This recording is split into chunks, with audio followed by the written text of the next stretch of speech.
What's going on, everybody? Josh Engleman for Awesemo.com, and I am back with my NBA DFS contenders on FanDuel for Monday, April 25th. Now be sure to hit that like button, subscribe to the channel, and hit the notification bell so you know when everything goes live. Follow me on Twitter at Josh Engleman. Let me know in the comment section who your favorite plays are, and then go sign up at No House Advantage using the promo code Awesemo, where you will get $25 on your first deposit. And we're rounding out the bottom of my top 10 with OG Anunoby, Reggie Bullock, Joel Embiid, Jaylen Brown, and Mike Conley on the outside looking in. Who will be my favorites? My top 5 plays for today? It's time to find out. First up at number 5, I'm going to Royce O'Neale. We got to find value somewhere, and there is not a lot of it out there on FanDuel for today. Small forward, power forward eligibility for O'Neale, 3,800, projected for 21. The goal at this point, just 23. He's in the optimal lineup 40% of the time. I gave him 33 minutes. He is not a good fantasy point per minute guy. 0.63 in this matchup. Sorry. Yeah, 0.63. I'm right. 10% usage, 7 points, 5.5 boards, almost 3 assists, and a stock and a half in a massive pace down spot against Dallas. It's not a great matchup. It's not a great spot, but there aren't a lot of guys playing 30 minutes or more at 4K or below price tags, or even anywhere in this range. So while I don't love the idea of going to Royce O'Neale, he does help to unlock some of the other options in this game. In at number 4, we're going Precious Achiuwa, power forward center eligibility here, 4K, another value option, projected for about 24 fantasy points. The goal is about 24 fantasy points. He's in the optimal lineup 43% of the time. Now we did get Scottie Barnes back. We don't know the status on VanVleet, so this might actually look even better as the day goes on. But assuming VanVleet plays, hard to say, 28 minutes for Achiuwa, 0.85 fantasy points per minute. You know, obviously a tough spot against Joel Embiid, but 17% usage, 9.5 points, 8 boards, an assist and a half, a stock and a half at 4K with the power forward eligibility, which is the key piece here. You keep that flexibility alive. I think Achiuwa works as a value option. Whether you're going to Achiuwa, whether you're going to O'Neale, whether you're going to both, you're going to need to find spots to pay down to unlock some of the bigger players. At number 3, we go to Boston for Marcus Smart, point guard, shooting guard eligible, 6K, projected for 33.5. The goal is 36, and he is in the optimal lineup 44% of the time. 38 minutes for Smart. These guys are playing massive minutes, and I think they're just going to want to stomp out Brooklyn and not have to play any more games.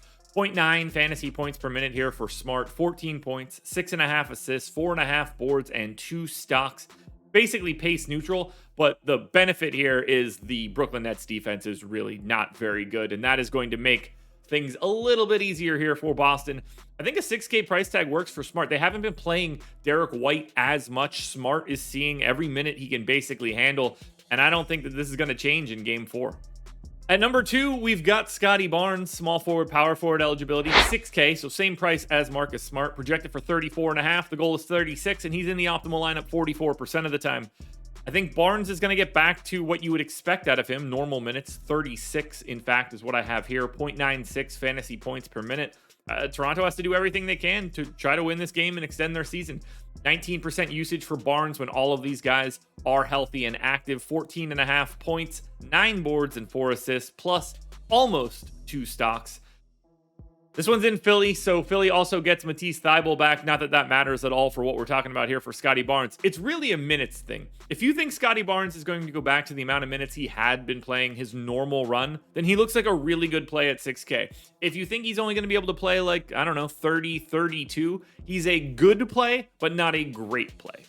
Now, before we get to that number 1 contender, one last reminder, hit the like button, subscribe to the channel, and hit the notification bell so you know when everything goes live. Follow me on Twitter at Josh Engleman. Let me know in the comments section who your favorite plays are, and then go sign up at No House Advantage using the promo code Awesemo.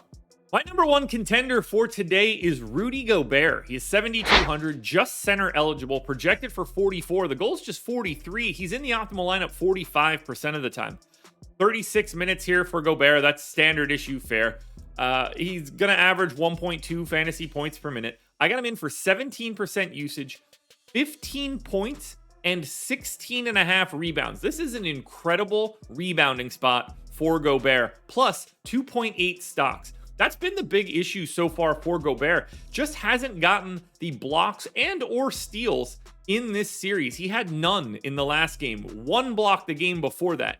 And on FanDuel, Gobert is uniquely set up for this scoring system. If he has that sort of outlier day where he gets 4 blocks, we're talking about 12 fantasy points right away. If he's still getting a solid, like he's going to get some offensive rebounds and some putbacks and some tip-ins, like that's just going to happen.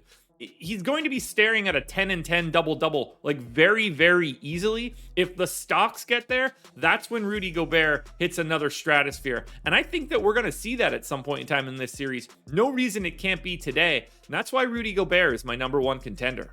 Alrighty, folks, that will do it. Those are my NBA DFS contenders on FanDuel for Monday, April 25th. The Draftkings version of this video is around here somewhere, so check it out. Good luck tonight, everybody. Win some money. We're back again tomorrow morning for another edition of the Contenders.